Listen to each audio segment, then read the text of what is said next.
Welcome to the Red Pill. I'm Steve Crawford. I am here today with someone I'm very psyched to talk to. I got one of his books. Apparently, I grabbed the wrong one. I should have grabbed the first one first, and I grabbed number two. But number two's got my head spinning, and didn't realize this is the same gentleman. I've been watching his YouTube vids for years now. And Mr. Paul Wallis, author, theologian, theorist, just an all-around great guy. How are you doing today? G'day, Stephen. I'm great, thanks. And thanks for having me on your show. Oh, are you kidding? Thank you for getting back to me. I was blown away first when I saw your videos. The Fifth Kind, is that your station or is that someone else's and you're just on? The Fifth Kind TV is a collaboration between myself in Australia and Anthony Barrett in the UK. And he's the genius behind the productions that become our videos, watched by millions around the world. And then I provide the content, the narration, and the talking head sections. That's fantastic. And there's a couple of people I've started talking to over the last few days that have just started waking up to everything in general. Your stuff is what I send them because you've got a pleasing voice too. You're very easy to listen to, so it's a lot easier to understand it. Your voice helps keep people there. I'm not just trying to kiss your butt here. I mean it. You've got a really soothing voice, and it makes it much more easy to wrap your brain around the information you're putting out. Well, I love hearing that feedback because it's really my goal to be a gateway person into this kind of material. Questions of paleo contact, questions of human potential, and often when you are probing narratives that have been suppressed, put it that way, it's easy to come across with an energy that's full of exasperation or annoyance or frustration or even sometimes I find on some channels there's a bit of a panicky sort of tone to it. And so I do hope that I can be grounded in the way I approach the topics. And if the way I speak helps to keep people calm while we're looking at information that can be earth-shattering, then that can only be helpful. Exactly. Okay, now I wrote down a few things that I wanted to get into. First, actually, let's start with the first book because the first book is, get me this down. I know you could easily say it, but Scars of Eden. Okay, now what made you decide and when did you have your epiphany to do this series? Sure. Well, I should say, Stephen, you did pick it up in the right order. Escaping from Eden is the first in the series of Paleo Contact, and then that flows into the Scars of Eden, and then that flows into Echoes of Eden. Okay. And the seeds for the Eden series were really sown a long time ago when I was about 11 years old, when I came across the works of Erich von Däniken. My mum and dad introduced me to his book, The Chariots of the Gods. They had a copy of the book at home. And I remember them discussing it one day at a dinner party with their grown-up friends. And my brother and I were lucky to be invited along to sit in on the grown-up conversation and eavesdrop what they were on about. And that got my attention because I felt that Erich von Däniken had put his finger on a gap in our ability to explain ourselves as a conscious, intelligent species. And I found at school that there were credibility gaps in the explanations I was being given. So if I went to the religious answer, it could not really explain why, if we are God's special creation, it's so obvious that we're a kind of animal and that we're a kind of primate. If we're God's special creation, shouldn't we be different rather than just another animal? And then if I went to scientific explanations, science couldn't quite explain how it is that we are the alpha species on the planet.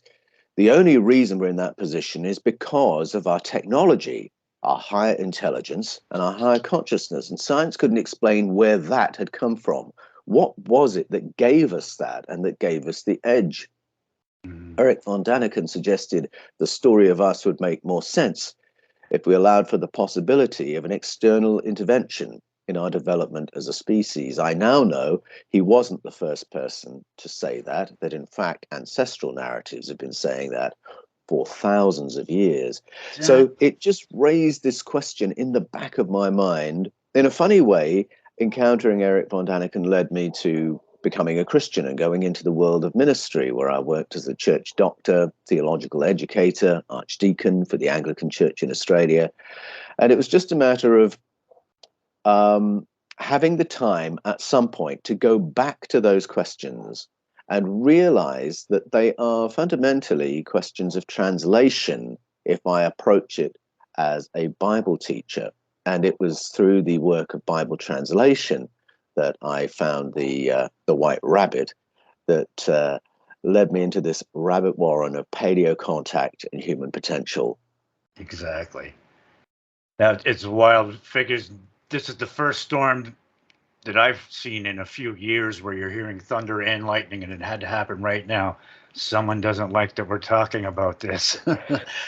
For people listening, we need to explain to them, because it's easy to get people angry with you, especially devout Christians, if they think that you're just trying to outright dismiss things. And it's like, no, it's not dismissing. It's, well, you've got the way better voice. Explain Elohim. Sure. And you're right. I mean, sometimes people do react as if I'm out there to debunk the Bible, because I do suggest that the Bible contains stories that are memories of ET contact that have been mistranslated as stories of God contact. And I'm thinking in particular of the Bible's story of beginnings.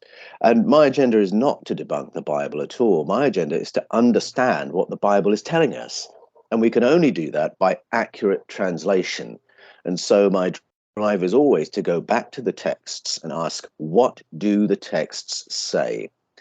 And in my work of training pastors in hermeneutics, that's the principles of interpreting ancient texts, I would teach the tools that are taught in every theological college. We would do form criticism, which is where you look at the text and ask, what kind of literature is this? Is this history? Is it poetry? Is it prophecy? Is it history with interpretation? Mm-hmm. Once you've answered what kind of literature it is and found the clues in the text and the context to tell you that, it guides you as to what you do with it. We would do source criticism, which is where you ask, where did this text come from? How does it differ from the source text? Because that gives you a clue as to the agenda of the writer, and then you know how to handle it. And we would always ask the fundamental question, what do the words mean? And so those were the basic questions every preacher, every Bible teacher asks whenever they seek to open up a text, that led me into paleocontact. And the key word, as you rightly say, Stephen, is the word Elohim.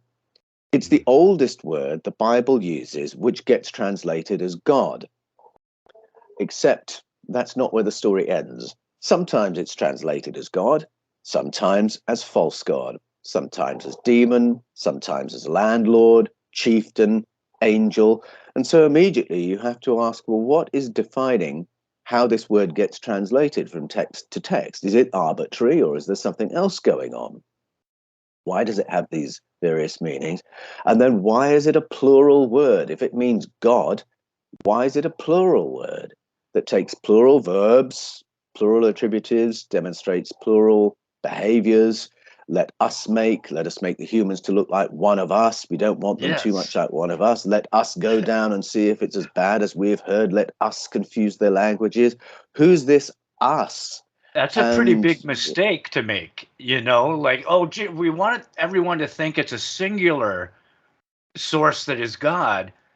So let's put let's go, just wild. Sorry, continue.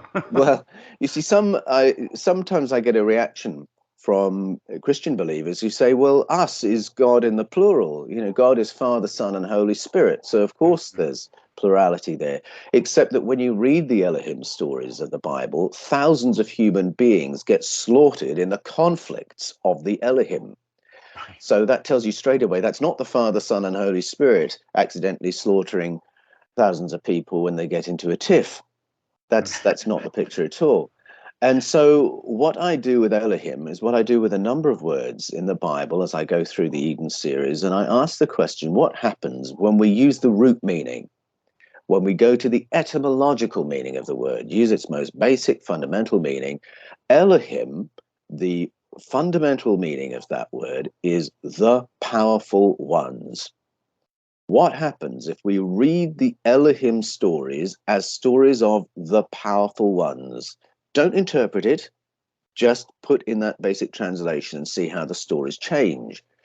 That's what I do in my book, Escaping from Eden, as you now know. And I walk the reader through how the stories change when you read it that way. Well, they don't change in a random way.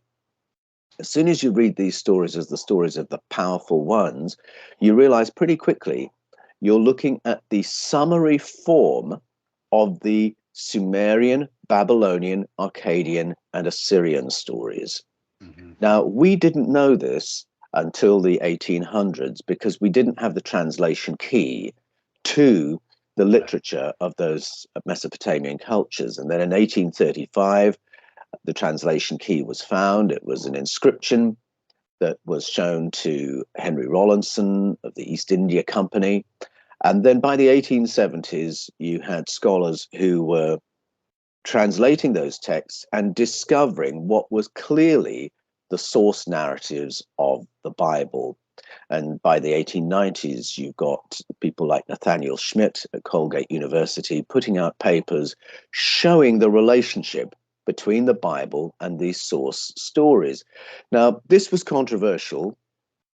It shouldn't have been. It shouldn't have been any surprise because the Bible itself says that Abraham and Sarah, the progenitors of the Hebrew tradition, had come from a Sumerian-based culture.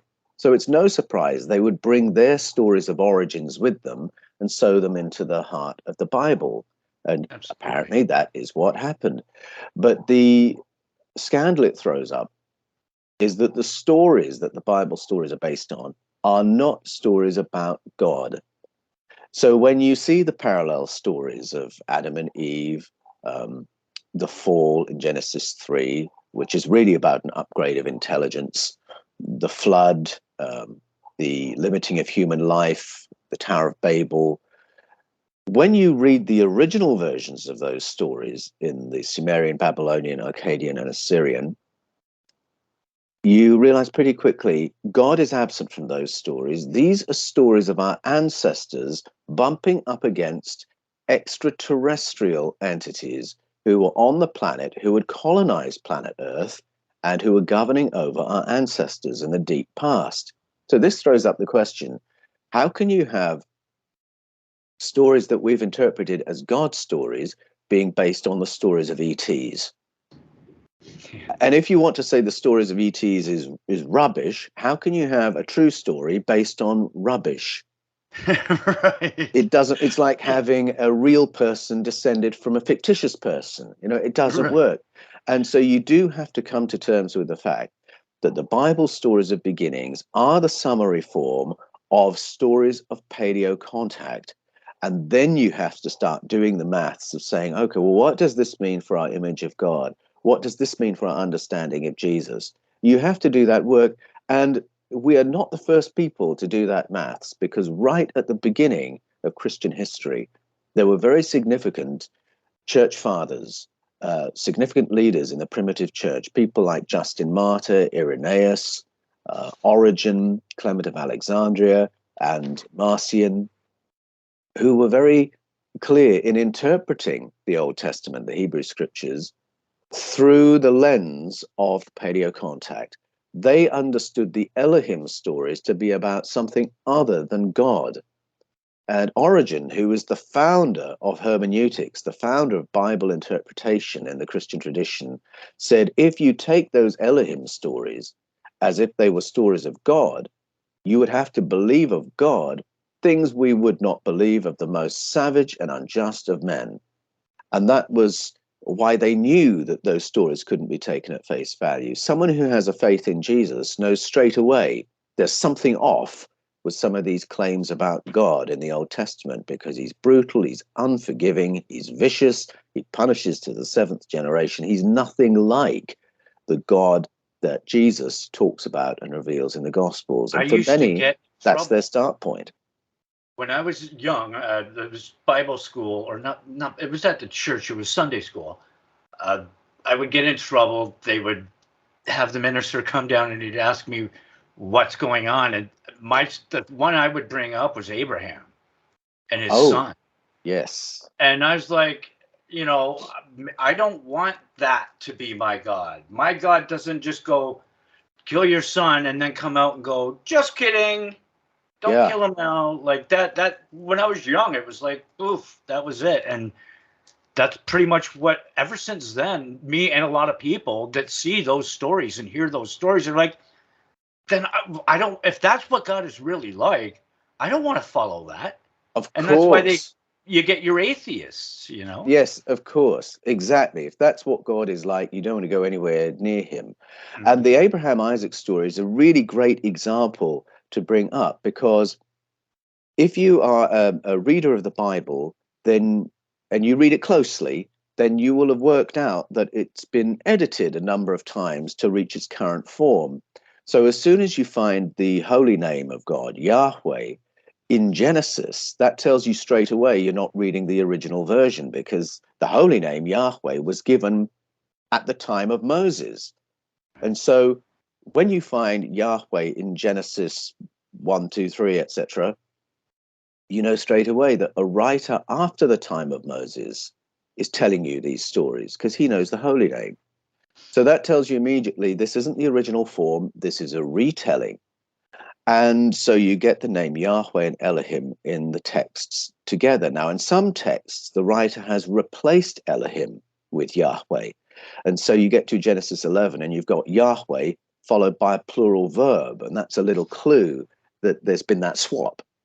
But the story of Abraham and Isaac is an example where Yahweh and Elohim are still together in the text alongside each other. Now, the way it's translated at the moment, both are translated as God, and you have this story of God saying, kill your son. And Abraham is so terrified, he's about to sacrifice his son. And then God says, only joking. However, that is not the original form. Elohim tell Abraham to sacrifice his son. So these powerful ones are doing to Abraham what powerful ones did in other cultures all around the world. If you can get a human being to sacrifice a child to you, then you've got real power over that human being. Sacrifice one and only son, you've got total power, and there's nothing that human won't do for you. And that seemed to be the story of the gods in many ancient cultures. And so the powerful ones are doing this to Abraham. And then at the last moment, it's a messenger of Yahweh who says, stop, Abraham, don't do it.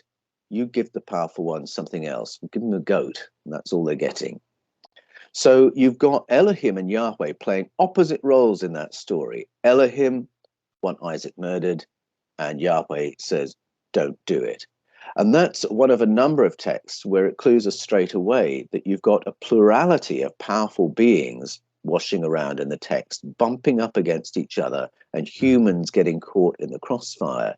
Another example is when you go to Joshua. I think it's Joshua 24. Now, he's the successor to Moses in leading the people of God. And he says, I want you to choose this day who you're going to serve. Are you going to serve the powerful ones that our ancestors served in Mesopotamia?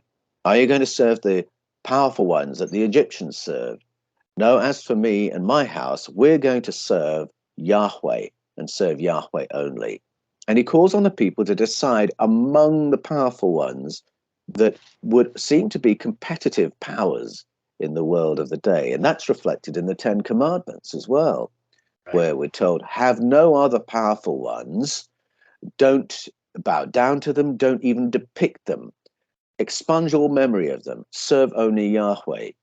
And you get further into the Bible, into the stories of the kings, and it's clear that Yahweh sees himself as one of the Elohim in competition with the other Elohim. There's this crazy rivalry between Yahweh and the Elohim, the powerful one of Ekron.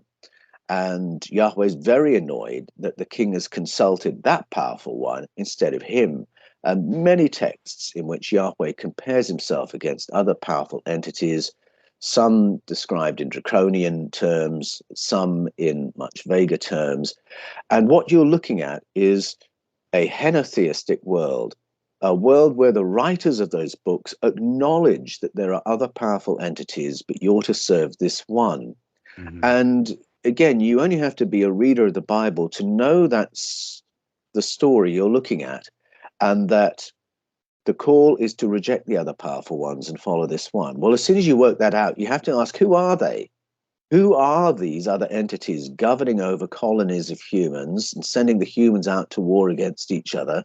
What's the explanation? They are what today we would call extraterrestrials. Though that word is not used in the Bible, it's clear you're looking at non-human advanced powers with advanced technology, advanced abilities in arriving on and off the planet. And that's what opens up the whole picture of paleo contact in the Bible. Mm-hmm.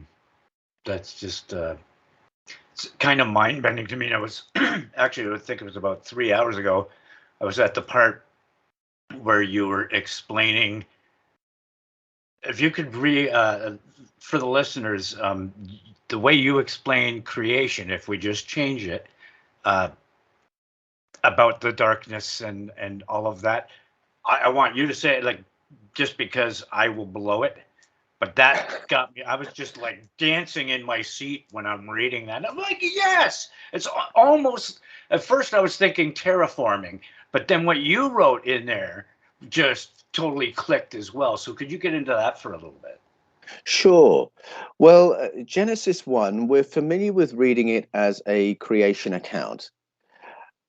The way I was able to reframe how I understood that was once I'd realized that the Bible is the summary form of the Sumerian, Babylonian, Akkadian, and Assyrian stories. It changes the relationship of the Bible to other ancient ancestral narrative around the world, because the way it's translated at the moment, it's as if it's saying, forget what every other culture says. This is what really happened. And as soon as you pluralize Elohim and start reading it as the stories of the powerful ones, you realize it agrees with ancestral narratives all around the world. And many of the details that repeat from culture to culture, century to century, cultures with no contact with each other, the details are really intriguing. And very often the details show that you've got a shared visual memory of something that happened. It's not that, a book has gone around the world and been rewritten by different cultures. Right. It's not an oral tradition that's gone around the world in Chinese whispers. You find different language, different names, different metaphor, reporting the same visual experience. And you can go to stories from out of the Philippines, from out of Africa, from out of Mesoamerica, the Sumerian story, and the Bible. And what you find is that the stories begin on a planet that already exists. Because in Genesis, before the first word of creation is spoken, the planet already exists. Yep. So before the sun, the moon, and stars, planet Earth's already there. So that tells you straight away this is not a creation story as we would naturally think. But all these stories that I just named begin on a planet that is flooded and shrouded in darkness and in a state of chaos. The Hebrew phrase is tohu wa bohu, which means it's been devastated. Something has happened to devastate this planet. And then the powerful ones arrive. In the Mesoamerican, it's those who engineer. In Nigeria, it's the Almighty One above the flood waters. In Mesoamerica, it's Viracocha who's hovering above the waters. In the Popol Vuh, the Mayan story, it's those who engineer, hovering above the waters. And it's interesting that these stories all talk about the powerful ones arriving and hovering over the waters. The Hebrew word is merahephet, which means they hovered like a hawk. You go to the Philippines and it says the hawk hovered over the waters and then began clearing the waters. All the stories begin with the separation of waters, separation of salt water from fresh water. Now, if you've got a planet or even a region of a planet that has been flooded so that it's no longer habitable, the first thing you're going to have to do to rehabilitate that place is to separate the waters. When we go into each other's countries after flooding, it's the first thing we do. Go into Bangladesh after a flood, you have to separate the fresh water from the salt water so that you've got safe drinking water, so that you can rehabilitate the land so it can be lived on, farmed, so on and so forth. And all the things you'd expect to see in rehabilitation start happening. The waters are separated, and then the waters and the land is separated. In the Filipino story, it talks about the hawk with its wings creating vortices of wind to clear water from land and then to dry the land. The Sumerian story talks about the separation of waters and then the four winds clearing the land. And then in the Bible, we have the ruach that's hovering over the waters. The word ruach means wind, and it's the wind that clears the land and clears the sky. Now, if we're looking at a devastated planet, we're looking at exactly how things would be after something like a major asteroid or cometary impact. And the most recent one of those on that kind of scale is the one that triggered the Younger Dryas cold period. And it would have created sky fires, massive flooding around the world, and it would have filled the atmosphere with dust and ash and soot. And the dark sky would have lowered temperatures, would have made the planet not very habitable. So not only do you have to separate waters, you have to clear the sky. And so this is what happens in Genesis. Now we can see the sun. Now we can see the moon. Now we can see the stars.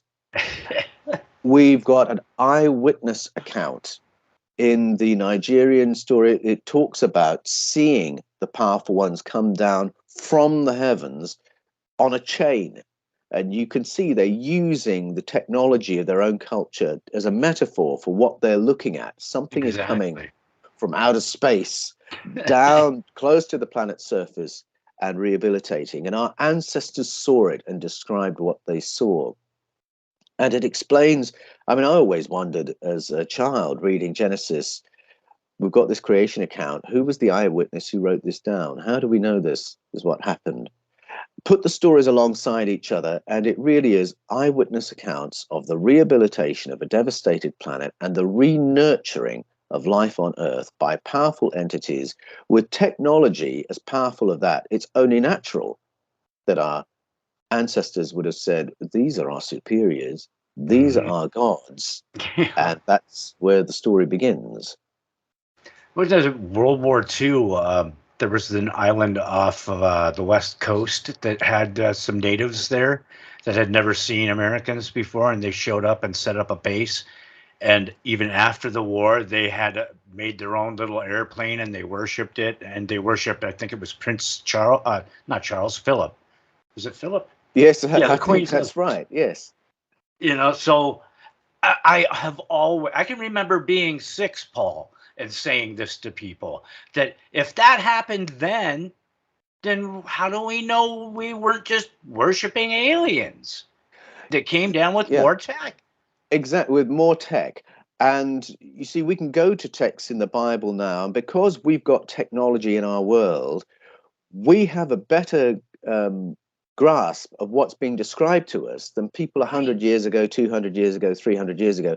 People who had never seen a wormhole or had any idea of a wormhole would not for a moment think that's what Jacob's ladder was, or that's what the whirlwind was through which Elijah disappeared from planet Earth into outer space. Or if you come across technology that is so dangerous that if you are in the open when it launches, it's going to kill you, or technology that's coming from the sky and is going to belch smoke and fire as it lands to such an extent the ground will shake and it will sound like a massive waterfall. You know, we hear those texts and we think, I think that's a rocket launch. I think I know exactly what I'm being told. I think I know why Moses would be killed if he was out in the open when the heavy thing launches. Whereas our ancestors didn't know any of this. And so the heavy thing becomes the glory of God. And out in the open means you can't see the face of God. And you end up with a text that really doesn't make sense. A text that says that after Moses has talked to Yahweh for 40 days, now he can't see him face to face. Now he can only see him as he moves away, and he can only see him from behind, and he can only see God's goodness from behind. Or you read that and you think, no, that translation's off. That doesn't make any sense at all. Go to the root meanings, and Moses is saying to Yahweh, can I see the big heavy thing in which you arrived? And he says, no, if you're in the open when the big heavy thing moves, it'll kill you. You'll have to hide in a cleft in the rock, and I'll have to shelter you, and then you can see me as I move away. Well, anyone who's seen a rocket launch understands that. I saw, I think it was the Discovery being launched in 1994, and the technicians closest to that launch were, I think it was 3 miles away behind reinforced concrete. The technicians operating the launch were in a completely different state for their safety. And so we totally get these things. We know what's being described to us, and those who saw it knew what they saw. In the meantime, we've had generations of translators who translated technology with spiritual language. And we're now in a place of being able to go back, because we still have the Hebrew text. This is the wonderful thing. The Hebrew Bible has been transmitted very, very faithfully. And we can still go back to the original words and say, what were the root meanings of that word? And we suddenly realize we're looking at high tech. Right. It's mind-bending that, because it's so obvious, that's why Giorgio gets so excited on Ancient Aliens. You were on there recently, were you not? No, I've never been on Ancient Aliens. Well, you're gonna be, because I had a not dream yet. that you were. So I think good on you. That's just incredible. Okay, so that's book one. Actually, while I got you here, I would be remiss if I didn't ask, have you heard of Tartaria? No, I don't think so. It gets into giants. It was a race of giants that were here in the mud floods, and there's some interesting stuff. You may want to, the next time you're in Traction, check it out. Well, races of giants is very interesting because for some reason, there's a real embarrassment factor over discussing giants or ancient giants these days. I don't know why, because if you go back to the 1800s, they reported the finds of giant hominids in the newspapers, and they were just news items. And how many were dug up, what kind of teeth they had, what their height was. They've been curated by the Smithsonian and then apparently got repatriated according to the indigenous graves legislation that came in some years ago. And so that means we can't examine them. You go to the Bible, there are plenty of giants mentioned in the Bible, and we're told that some of those giants were the result of ET-human hybridization. And so you've got the Anakim and the Nephilim, and you've got Og, and we're told his coffin was 13 feet by 5 feet. The word Anak crops up in cultures and languages all around the world to refer to giant people who lived in the past, and that's no coincidence. So we've got that. It is there in our fossil record. We do somewhere in various museums and repatriated graves have the remains of giant hominids, and it should be less controversial now than it was, because when I was at school, we were told there was a very simple story of human development, that we began with primates, and then bit by bit they got cleverer and cleverer and stood up straighter and straighter until they get to you and me. And it was that simple linear story of gradual improvement. Well, we've since discovered that Homo sapiens and Neanderthals lived together, interbred. We're now able to discern Neanderthal DNA within us, or within some of us. We've now discovered we've got some Denisovan. There's another kind of human being. And then there's the hobbits that were discovered in Indonesia. And then there was the dragon man in China. And so we now realize there was a plurality of human or human-like beings on the planet very different sizes and shapes. And so it should be less controversial to say, and there were some that were really very, very tall, but that is a fact. And so when I was at school, we were just looking for the missing link that explained the leap from animals that were primates to us and our ancestors, conscious, technological. Well, now we're looking for half a dozen missing links to explain what we've found since. But isn't there, though? Think about the story of Jacob and Esau. Yeah. Could Esau not be described as a Bigfoot? Oh, I think there's a lot in that. I'm with you there, Stephen. And I think it's a really helpful thing to realize that first of all, the Bible isn't a book, it's a library of books. And then when you get to individual books of the Bible, like Genesis, it too is a collection of scrolls. It's not something with a beginning, a middle, and an end. It's a collection of scrolls that have been brought together. And in Genesis, we have a whole number of stories of origins. So by the time you get to Genesis 11, you're looking at 3 or 4 planetary resets and resets of civilization, just told side by side. You've got at least 3 flood narratives, Right. because Genesis 6 is 2 narratives that have been brought together. And there are clues I talk about in Escaping from Eden, showing these are 2 flood stories being put together. Genesis 1 is another flood story. Genesis 11 is a reset of civilization, the extinction of a technological one and a succession with a basic one. Following that, you've got the story of Abraham and Sarah.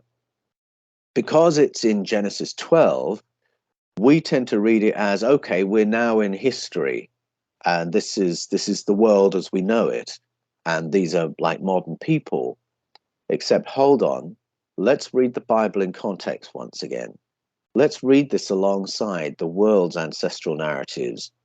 And Abraham and Sarah in the Bible are described as the father of the many nations, or the father of many nations.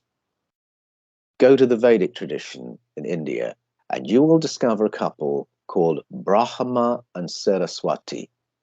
Right. Oh, that sounds familiar. Abraham and Sarah, Brahma and Saraswati. And Brahma and Saraswati are referred to as the mother and father of the many nations, meaning of all humanity. They are told as the mother and father of modern human beings. Now, if this is the same couple, then it means Abraham and Sarah is another story of beginnings, explaining not just where the Hebrew people came from, but where all people came from. Yeah. And Abraham and Sarah, they begin a new lineage after a close encounter with 3, what the Sumerians called sky people.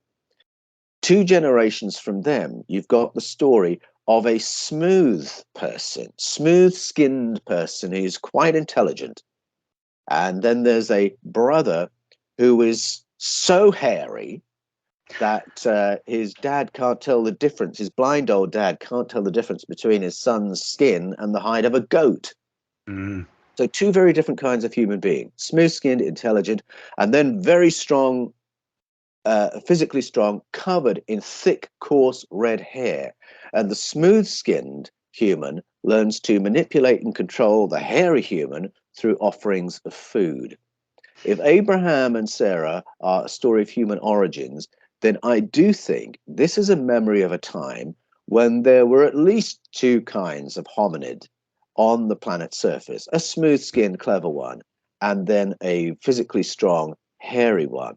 I think that is a memory of a time where you've got the ancestors of Sasquatch, Bigfoot, the Yeren, the Mohai, the Yowie, the Almasti, etc., and the ancestors that led to us. And how was it that we gained the upper hand and they went and hid in the forests? I think that's the story of Jacob and Esau. And it becomes a possible interpretation the moment you realize that Abraham and Sarah is a story of human origins. And it's a story in which there's an external intervention to get this new lineage going. Yeah, it was trippy to me when I figured it. It was, I think 1976 or something. I was at a drive-in with my parents, just a little guy, and they were showing that famous Bigfoot video of the guy. No, it was a female. They found out it was a female, and they even were able to see that she had a hernia or something in her leg and that in her muscles. It was freaking me out. But ever since I saw that, my mind instantly went to Jacob and Esau. And just people keep, oh no, no. I'm like, no, I'm telling you, I think that's where this comes from. And just Yeah. people would slap me down. I just don't talk about that stuff. My dad would be like, he would just look at me. It's funny in hindsight, thinking about it now. There's this little kid telling you Yeah. that Jacob and Esau was a Bigfoot, and Yeah. he's serious. I You think know, you're on the right track. That really is a very ancient memory of a time when we were aware of our neighbors on the planet. And it's not only there. If you go to the Mayan story of human origins, it will say that we and the Sasquatch were both the results of a long series of experimentation aimed at generating a working class for right? the colonizers. The Mayan story says they were seeking to engineer a working class, and it took a long time to get it right, and that some of the unsuccessful attempts at that, well, they are the ape-like creatures that live in the forests. And as soon as I read that, like you, I just knew straight away, ape-like creatures that live in the forests.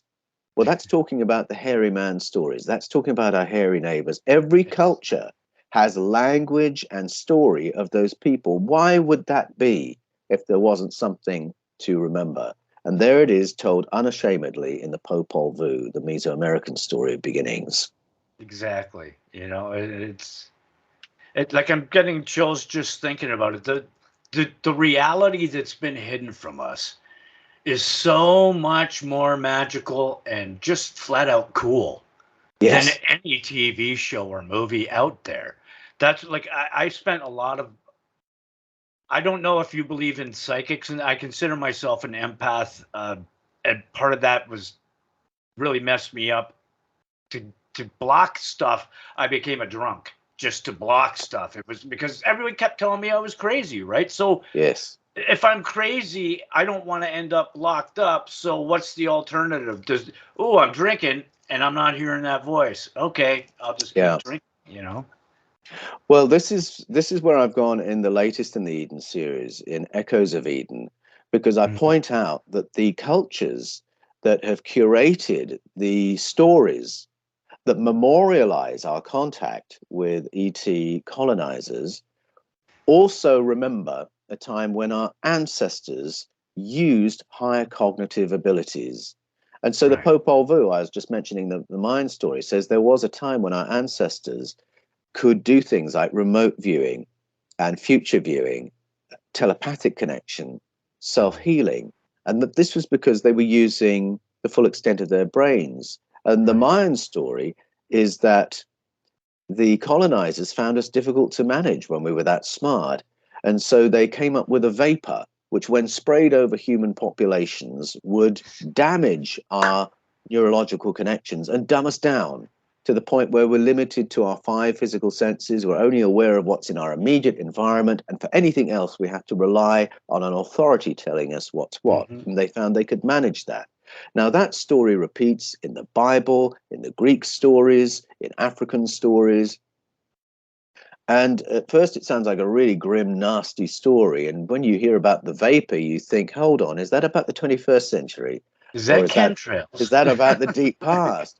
At the very least, our ancestors were saying, look out for what's in the environment that can damage your health and your mental acuity. I mean, I remember, I'm old enough to remember the 1970s when journalists were busting open the story that Hmm. leaded fuel was brain damaging our children, and that children who grew up in polluted environments or went to schools in polluted environments were less intelligent and more aggressive because they were being poisoned through lead in their blood coming from idling traffic.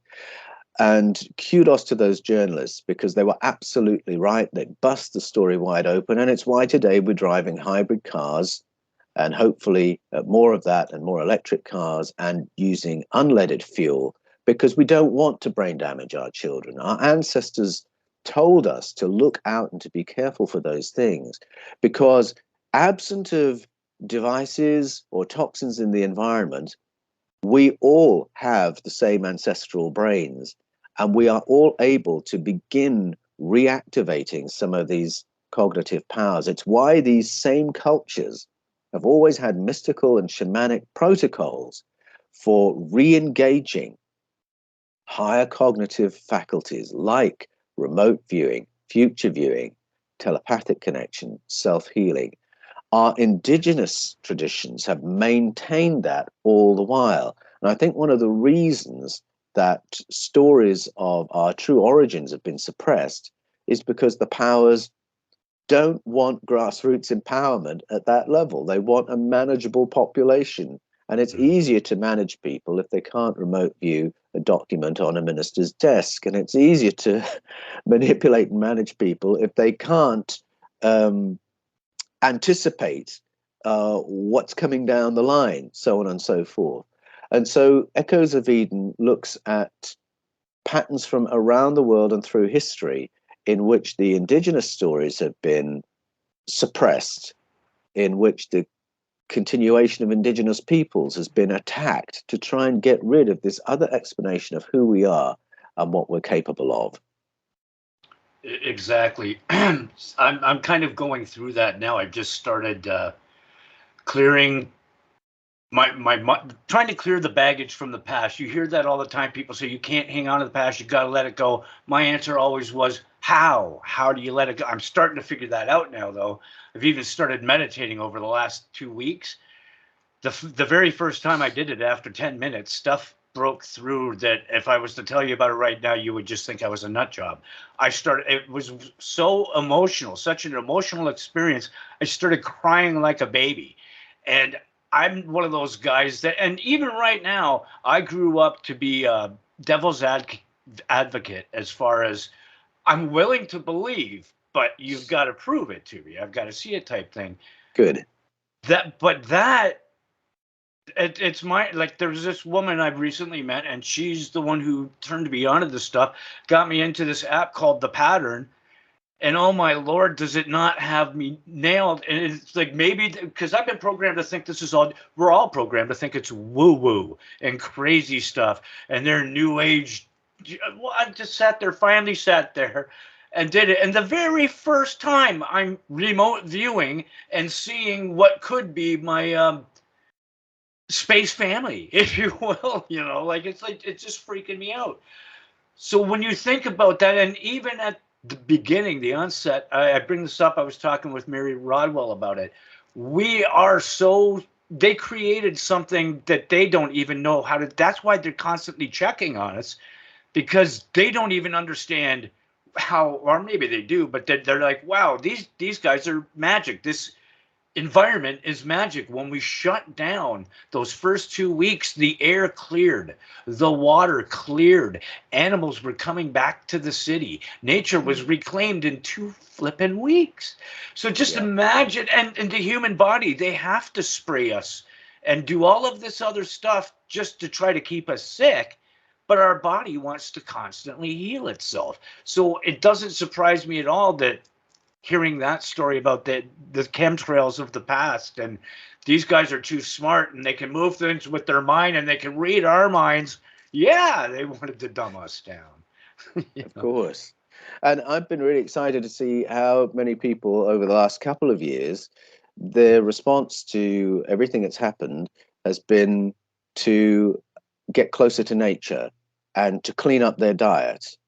And I mean, everything you can do to maximize your health, obviously you'll do. And cleaning up your diet is one thing. My family, we moved house because we were crammed in a little townhouse with no land. And I felt very early on that we needed to be growing more of our own food so that we're eating healthy, organic, unprocessed food. Well, we have a little bit more food security because of that. I think that's going to be increasingly important. And as I talk to people all around the world, I hear this has been a massive move of people realizing, yes, that's what we need to do. Drinking clean water instead of polluted water, healthy organic food instead of processed food. And it does alter, and your diet changes as well when you do that. You learn to eat a little bit lighter, and it alters your state of being and your state of mind when you clean yourself up that way. Absolutely. I'm kind of in the midst of that as well. Like you've seen me smoking. Actually, usually I smoke a pack a day. Today I've had four. So Good on you. yeah, I was trying to do the quick cold turkey. Sometimes I've managed to go a couple of months, but I'd always spring back. So I figure I just gotta regiment, and that's the main thing with people too, because like I had let myself go, and you develop those health problems. Anything out there that can get you sick and die from, it's going to go after the people who are the least healthy. It's going to kill off the oldest and the least healthy first. So as long as you do what, like you're saying, even I'm starting to pray over my food now. Oh, wonderful. Just because they're and even my plants, like I'm sure you can see the light going over here. I grow my own marijuana now too. I'm trying to learn how to grow and be self-sufficient. Started a business so I can do what you've done. Get to a place where I can start growing my own food, help the family stay safe. And you're right, so many people, even on our network, Revolution.radio. Actually, I'll do a quick shout out for Revolution.radio for anyone who's listening on any other platform like iTunes or Shellcast or Winamp. Tune in. There's some good ones out there. But come down to Revolution.radio. You can join the Chatsy chat room. You can go to the nav bar. You can check out the archives, find yourself a host that you like, and then find them on the schedule. We've also got a store on there where you can get some very cool swag. And of course, we have a donate button, and we need you to hit that donate button so we can keep this station going because we are commercial free. So now I think we're about to. Well, actually, I want to get into the long hair because, as you can tell, I'm a long haired, freaky person. And I had heard what you had wrote about and what we're about to get into also back when I was like 12, and that's when I started growing my hair. I had been seeing things and encountering things myself on my own, as I said, and was being told I was seeing and hearing nothing. And I noticed when I cut my hair, though, and was drinking, I was getting a lot less visitations. Yeah. Can you get into how you put so eloquently in the book about everything they started to do to the indigenous people to cut them from source? Absolutely. Well, in Echoes of Eden, I show how colonization has always sought to extinguish the information carried by the culture that they are invading. And if you go to Canada, Australia, the United States of America, there was a period between 1880 and 1980, the same period across all three nations, where a concerted effort was made to discontinue the indigenous traditions of those lands. And that included massacres, that included removing people groups from their land and translating them to a place that they never knew before, where they had no connection, where they were disoriented. And it meant kidnapping their children and incarcerating them in youth detention centers, euphemistically known as boarding schools in Canada or missions in Australia, so that they would be cut off from their parents and grandparents, so that no initiation could be done over them, and so that the information and higher cognitive abilities that were part of their traditions would be lost, that they would even forget the stories told by their people because they wouldn't have the language in which to tell or understand those stories anymore. 1880 to 1980, same thing across all those places. In Canada, at least 150,000 First Nation Canadian children were kidnapped and imprisoned, and at least 10,000 of those were murdered in those places by nuns and priests into whose care they'd been entrusted. I tell the story of Ken Thomas, who was kidnapped from his family by Catholic nuns when he was 6 years old and taken to one of these detention centers. And the very first thing they did to him when they got him there was hold him down and shave off all his hair. Because in his tradition and in many Native American traditions, you do not cut your hair because it is your connection with the cosmos. It is your connection with the environment. It's your connection with the spirits. You will receive information, intuition, divine connection through your hair. And so, no, you don't cut it. It's a vital part of your body for higher consciousness. Now, there must have been some awareness of this because this was the policy of state and church to cut off the hair of all the First Nation children because they knew there was power in it. They did that. They forbade them to use their own language, forbade them to use their own names. Ken Thomas was held for 10 years from the age of 6 to 16 before they reckoned his native heritage had been neutralized. And that's how long they thought it would take. So that happened in Canada, very, very similar in Australia, where children were kidnapped. They were put in missions, because again, it's a collaboration between the state and the church, or they were put in white families so that they would not be able to speak their own language, not know the stories, not have initiation. Mm. And in the USA, Native American initiation ceremony was illegalized for that same period, 1880 to 1980. It shows you that this policy came from a place that was above the governments of those countries, because it's three separate countries doing the exact same thing. And it was clearly felt that if they could stop initiation for 100 years, then they would have stopped that tradition altogether. And by some miracle, that information has survived and those people groups have survived.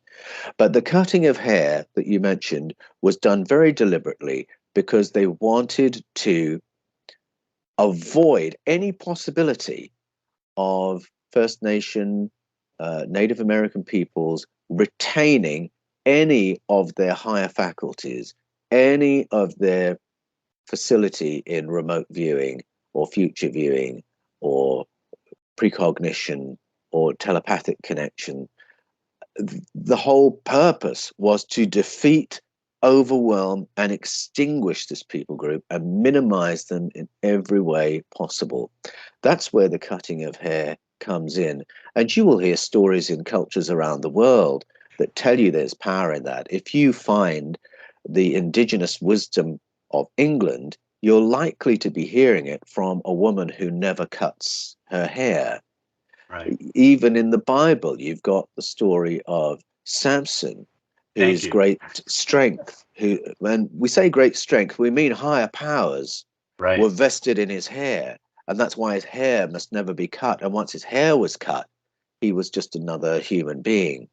And so we've got memory and cultures all around the world that tells us hair is very, very important. And I say that as a bald man.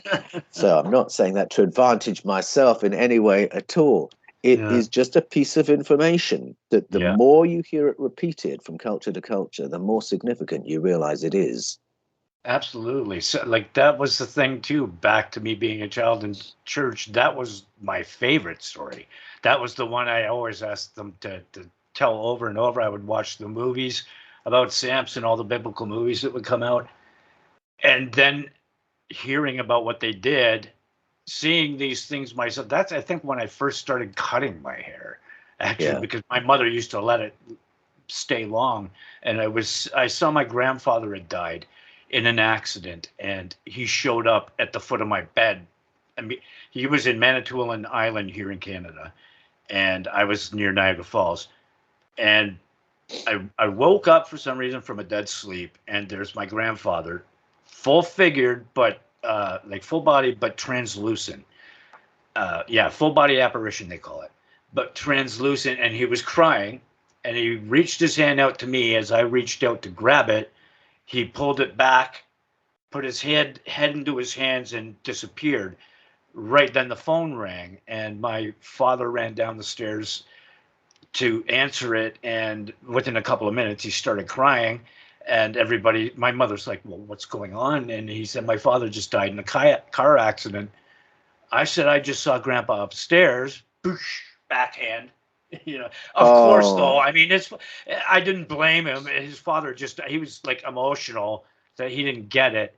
Like in hindsight, it could have been considered abuse, but under the circumstances, he just thought I was being a little jerk, right? He didn't know I was actually talking to Grandpa and 10 minutes. yet, and I go into detail about this in Echoes of Eden. Indigenous cultures all around the world affirm the idea that our ancestors have contact with us, and that that knowledge is actually there in the roots of Christianity as well. If you go to Hebrews 12, the writer there says that what happens, this follows Hebrews 11, where he's talked about this great sweep of history. He's given examples of great people through the ages who've exhibited heroism and faith in different ways. And then he says, since we are surrounded by such a great cloud of witnesses, let us run with perseverance the race marked out for us. Witnesses means they're watching. Right. And he doesn't say we're preceded by them. He says we're surrounded by them. He says that you are surrounded by a cloud of witnesses who are very interested in you and your life and how you're running your race. And then you go to 1 John 4. Again, this is in the roots of Christianity. And the writer there fully expects his readers to be in contact with spirits who will be giving them information. And he says, keep your sovereignty. You don't have to believe everything you hear, but you will be getting some good information. Mm-hmm. And he never says what they are, if they're ancestral spirits, interdimensional spirits, material beings like us that communicate telepathically, energy-based. He doesn't say what they are. It's all of them. It's all of them. And he's a little bit agnostic as to who they are. It doesn't matter who they are, as long as you keep your sovereignty and weigh up what you hear. And when you go to ancestral healers, you find that same vibe. They're a little bit agnostic about who these entities are, but they're pretty certain that some of them are your ancestors. And sometimes they'll be quite specific. And they'll say, your grandfather is here. I have a friend who had an amazing experience of shamanic healing in southern Africa. And following his healing, and it was healing of chronic kidney disease, the healer said, I want you to carry a stick with you to remind you of your grandfather. Now, this grandfather was actually a man that my friend Lionel had never met. But he said, it's actually your grandfather who's supervising your health right now and your healing. And when they said that, that is a very common understanding among traditional healers in cultures all around the world, that your ancestors support your progress and your health and healing, and will sometimes provide information to the shamanic or priestly figure so that they can assist you as well. I've had experiences of that myself, and I know that there's a real phenomenon that shamanic healers are experiencing and are interpreting. So it makes perfect sense to me, the experience that you had, that in that really important moment, your grandfather wanted to see you and was grieved that he couldn't be with you for longer. Right. And I'm sitting here, like I'm sure you've watched me, I've been kind of squirming around and stuff. As soon as you brought up, I was meditating again just before, like 5 minutes before we started this. And I'm sitting there, I'm questioning what I'm seeing. I'm like, why am I seeing so many people? And why are they just overlapping? And why are they in a cloud? And then here you come and just say all that. Yeah. I'm like, oh my Lord. Yes, and some people will say, well, I'm not into that psychic stuff. Well, you don't have to be. Are you into the Bible? Are you into Christianity? Because it is there in the roots of Christianity. Are you willing to listen with an open ear to Do you indigenous believe in traditions a around gut the world? feeling? Do you Yeah, believe in a gut feeling? exactly. Because I think a lot of us have these contact experiences and we don't interpret them as such. So if you find a surgeon who suddenly had a massive intuitive leap to say, oh, actually, I think it's this, and they're able to heal the person. Or you find a detective who said, I just suddenly had this hunch and I follow the hunch and that solved the crime. I think sometimes we use language like that for these nudges we experience because it's not part of our worldview to say, oh, I think an ancestor helped me, but it may very well have been that that's what happened. And it's perfectly fine to say, oh, mother's intuition. Yes. That's an acceptable term. Mother's intuition, that's right. And I was going to get into about the hair again. Some men had long hair back then, but for the most part, men kept their hair short, and the women were the ones with the long hair. And traditionally, women have been the ones that are the more loving, with the intuition, you know. So yeah, it makes perfect sense, doesn't it, when you put it that way? It's mind bending.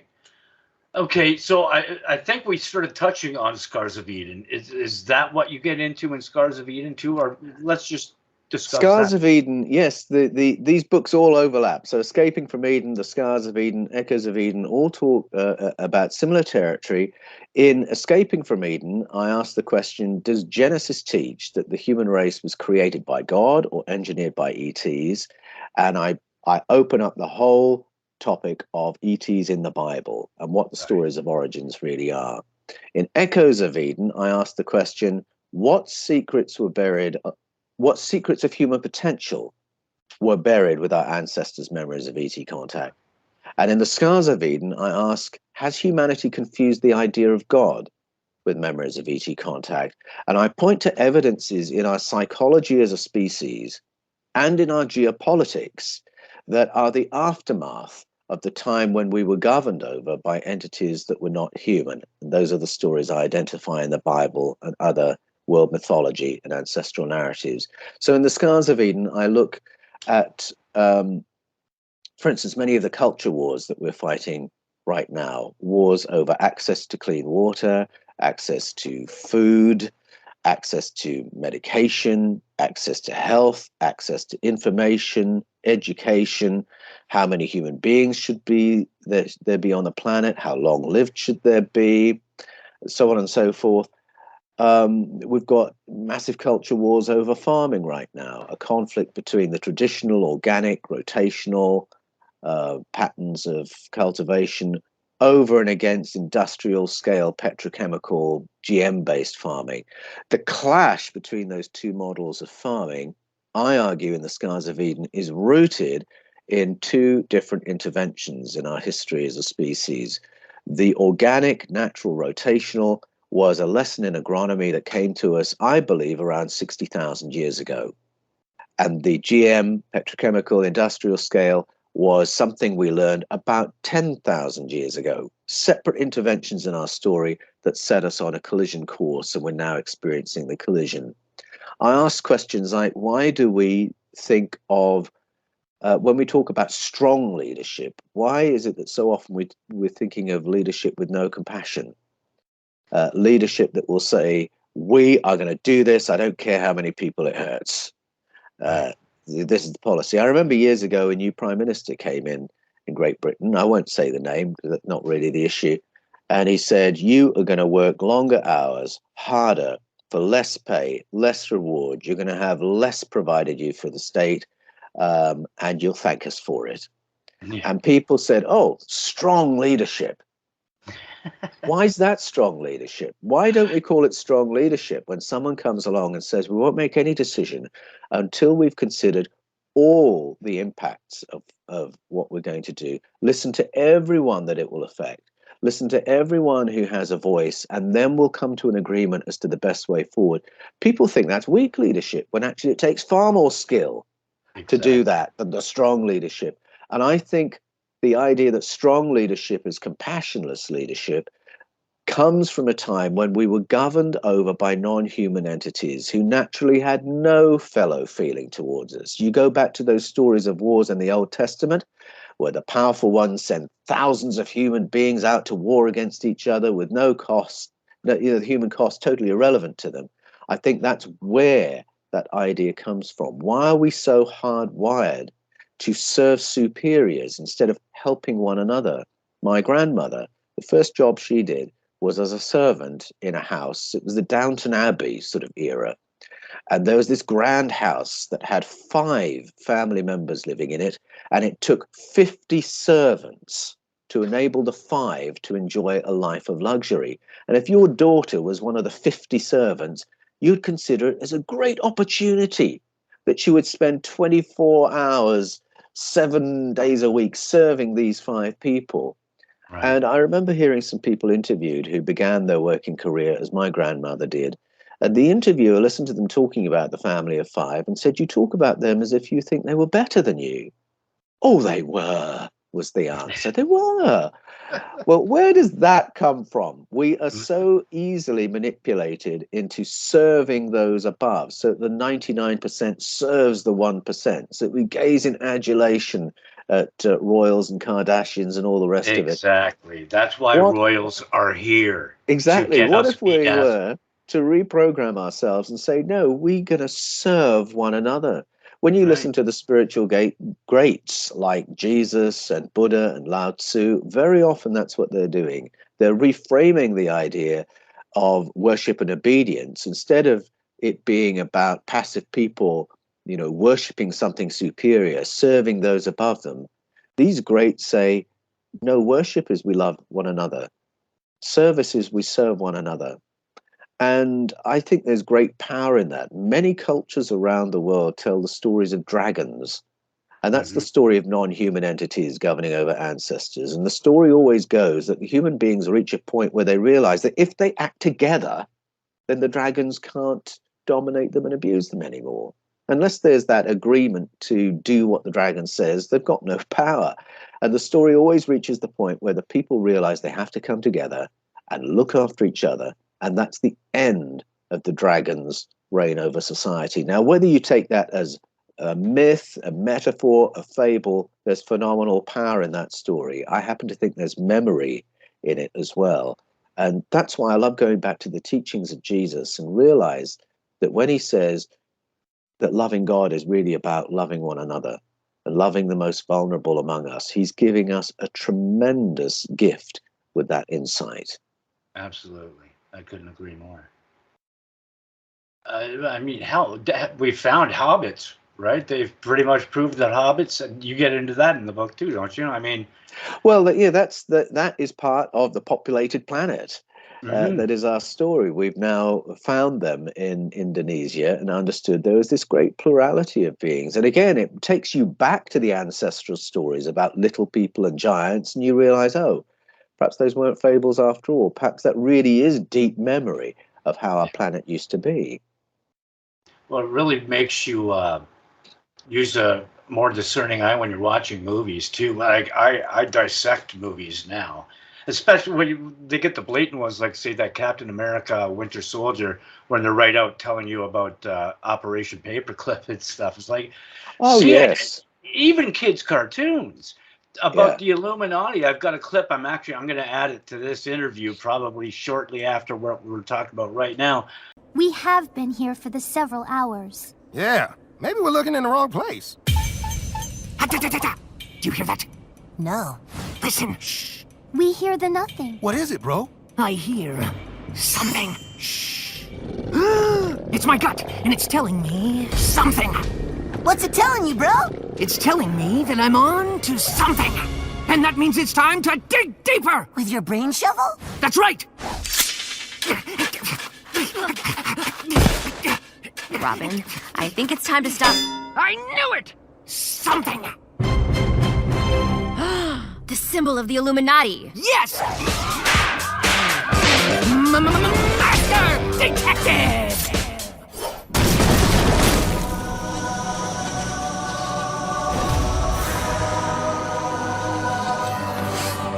Whoa! The Illuminati's plan for world domination. All laid out. You were right. Of course I was! It was only a matter of time.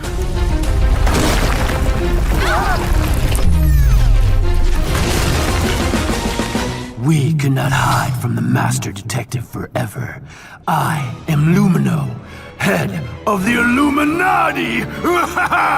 Save it, Triangle Man. We came here for answers. I suppose there's no harm in walking you through our plan for world domination. We did work hard on it. It all starts here, with the banks. We don't care about the banks. Tell us about the animals. Animals? The pelican, the crab, and the seagull, fool! I don't know what you're talking about. Playing dumb, eh? Then we'll have to do this the hard way. Titans, go! Conspiracy cover-up! Illuminati laser!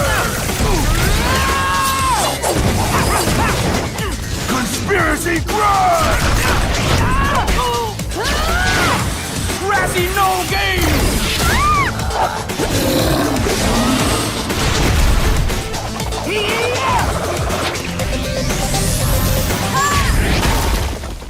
Now talk! Where are the animals? Really? I don't know. I'll stop all our domination plans. I'll pull my lizard men out of Congress.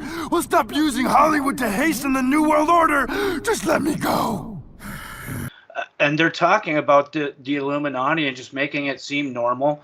Talking about invasions and how we're being dumbed down. They've put stuff in our drinks to make humans flaccid and incapable of revolt. Quench your thirst while we all bond.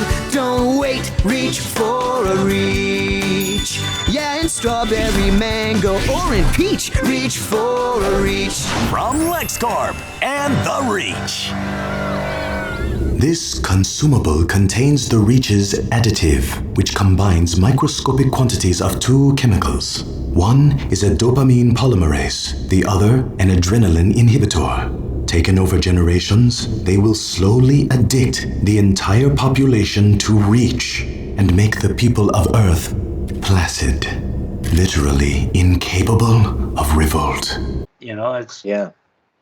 Well, that's right. I think if you want to know what 2,500 years ago, what Plato taught about human origins, or if you want to know what the early church fathers believed about human origins, watch the Marvel Universe movies.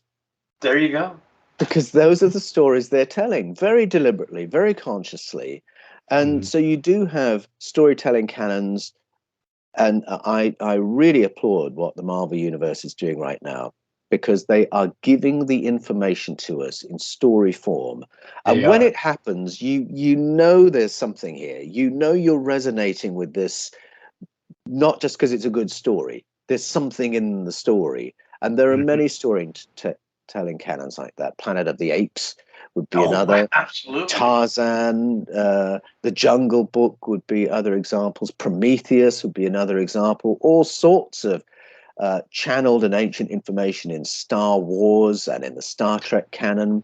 It's not accidental. It's very deliberate, and it's there to feed you the information that perhaps they wouldn't be allowed to present in a documentary, but they can tell it as a story.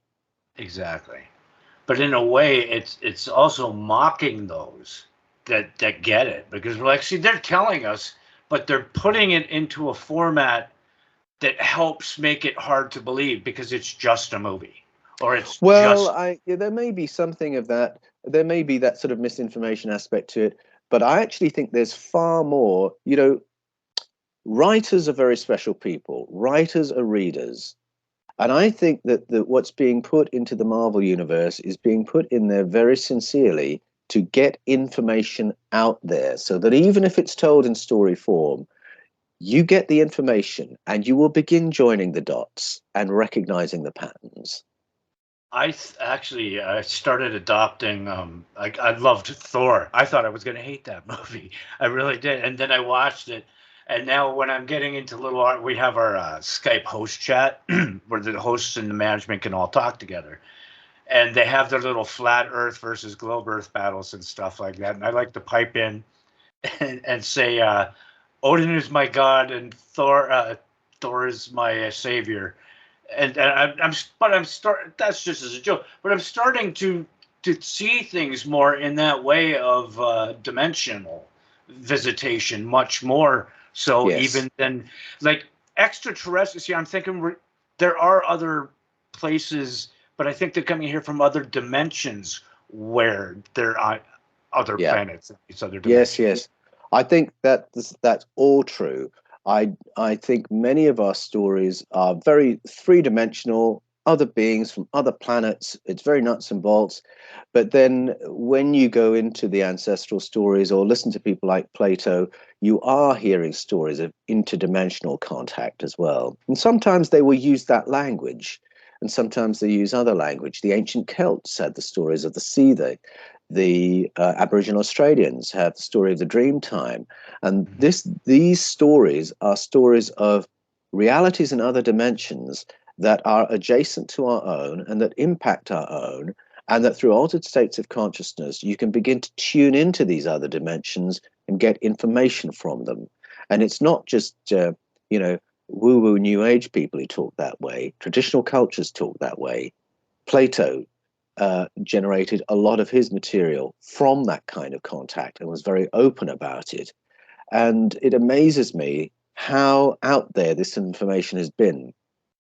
Everyone who studies theology to become a pastor has to study Plato first to understand the thought world that Christianity came from. And so we all get a little bit of exposure to this information about other dimensions. And once you've got it there, you will recognize it in other places. But unfortunately, pastors, just as much as anybody else, are kept so busy that they never quite get back to thinking, hang on, what are the implications of that? And I've just been very blessed that the universe has given me moments where I have been able to draw aside and have the time to do the research, read the ancient literature, hear the ancient stories, join the dots, and then think, oh my goodness, I've got to tell people about this. Well, and dude, as I say, be a gateway. You turned an injury into a brilliant book series. I mean, holy crap. That's right. Wow. My ultimate Frisbee injury. That's right. Yeah. That's just, it's mind-boggling. And because, like you said, they keep us too busy to be able to focus on any one thing. And then there's the next key, and then there's the next. It's getting too close. Dangle another key. That's how it goes. That's how it goes. And I think, again, that's one of the positive things that has come through a very difficult period that we've been through the last couple of years. A lot of people have spent a lot more time on YouTube, following their curiosity. And that's our Alexandria. That's our Alexandria. Yes, it is. That's right. The Museum of Alexandria. I think people have a lot of curiosity about these things. Mainly, they're too busy to follow it. And as soon as they do have that downtime, they're on YouTube and they're Googling the things they're curious about. And suddenly they've taken a red pill and their whole world has just changed. Thank you for adding that in there. And that's been the last 2 years. I mean, I do know what I believe I know what the original plans were, but they gave so many people so much time to get into this. Like there were so many more people listening to our network from the first second of the lockdown on. And for the first couple of weeks, everybody kind of enjoyed the vacation. It was cold up here. It was cold and snowing. So as long as we had our food and our supplies and stuff, we were all great just watching Netflix or playing video games. That was actually when I first started this show at this network was the week after lockdown. Right? It was just, my show was actually, my original show was Factor Theory Live. I'm actually going to be doing a website that's being built now to have Factor Theory Live and the Red Pill on. Awesome. Thank you, brother. Okay. About 20 more minutes. Could we do another 10? 10's great. I'm a little under the weather, so I'm flagging a bit in energy. Right. Okay. Actually, so let's just tap into the final. Well, actually, let me see if I got a question here that I wanted to get out.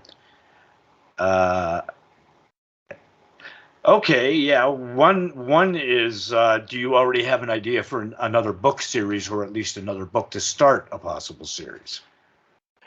Yes. Well, the Eden series will continue. So after Escaping from Eden comes The Scars of Eden, then comes Echoes of Eden. Now, I don't have a title for the book that I'm researching right now, but what it is looking at is the whole question of what was the Bible before God? Because as I've already mentioned, many of the stories that we think of as God's stories are really stories of something else. So what actually was the content and purpose of the Bible before monotheism got airbrushed over the top of it? And so I go into archaeology around the world, as well as mythology and ancestral narratives, and listen to the traditions that are only a translation away from being blindingly obvious. And by the time you reach the end of that book, you'll realize that the Bible is about something totally different to what you thought it was. That is just mind-bending. And I'd like to offer a suggestion, and all I would ask for is a thank you in the book: the dimensions of Eden. Oh, that's nice. Yes. It kind of flows with what you've got there. Not saying use it, but if you do, just say thanks, Steve, in the book somewhere. Okay. Okay. Yeah, that sounds fantastic. Okay, I did get you to discuss the true, what I believe to be the true Genesis story, so that's great.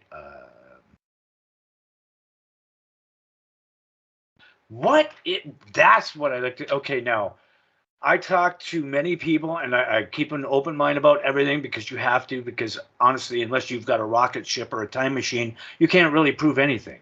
Everything is theory. What are your theories when it comes to all the talk about the Galactic Federation?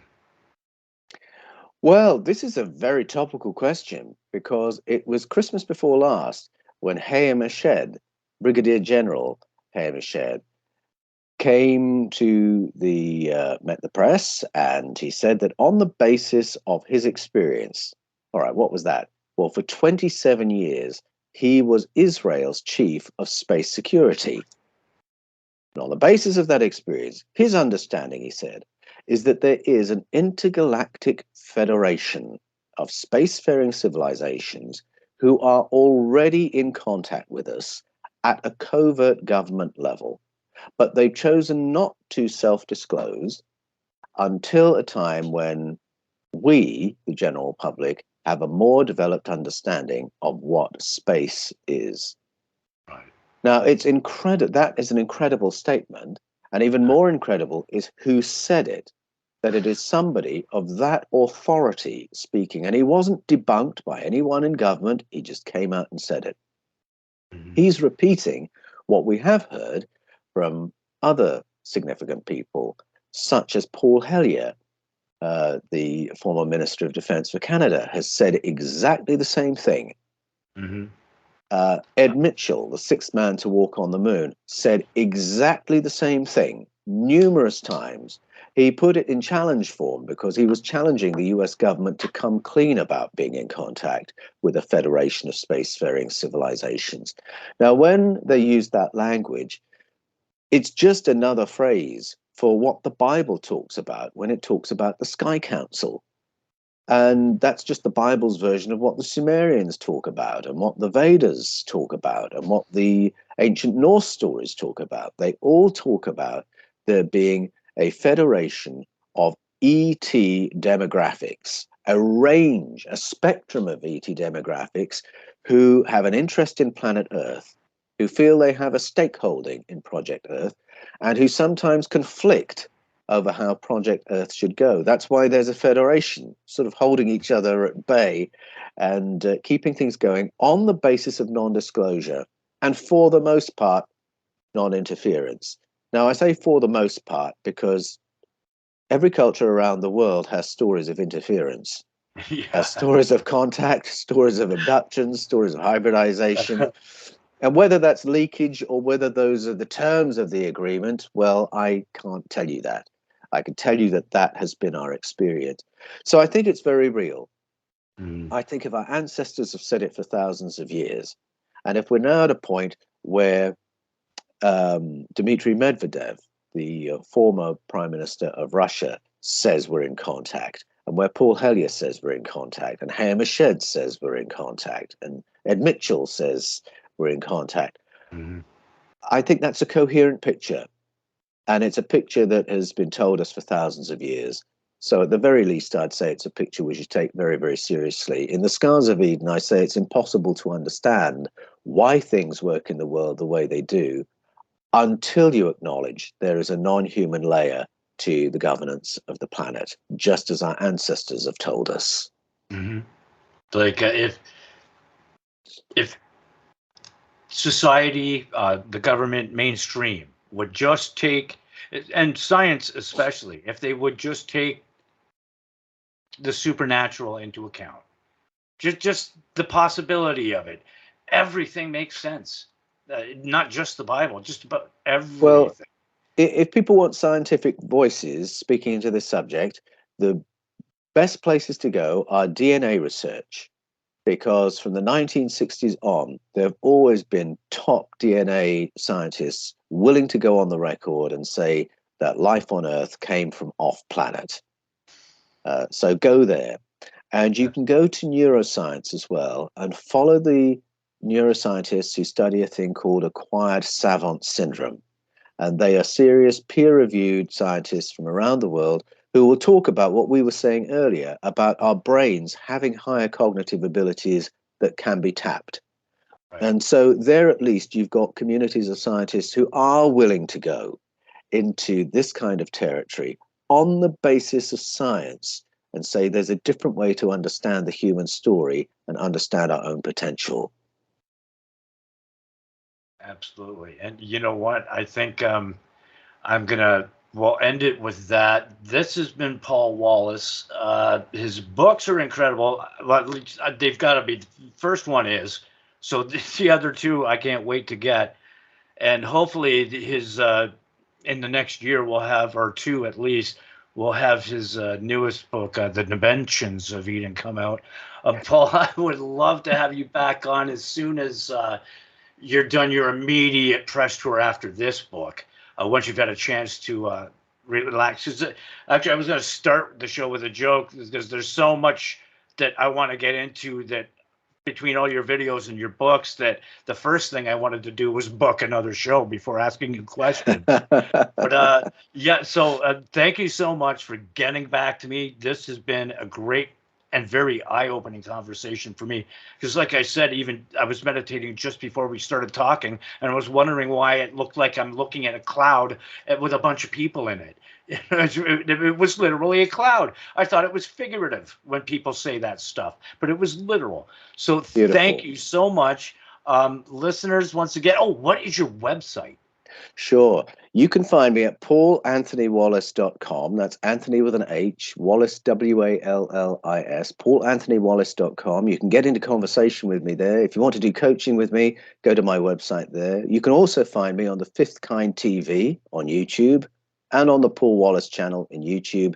And if you want to find my books, Escaping from Eden, Echoes of Eden, The Scars of Eden, go to Amazon, Kindle, wherever books are sold, and you'll be able to get hold of me there. I love getting into conversation with people who read my books, and I'm always in the comments on YouTube having conversations. So I look forward to seeing you there.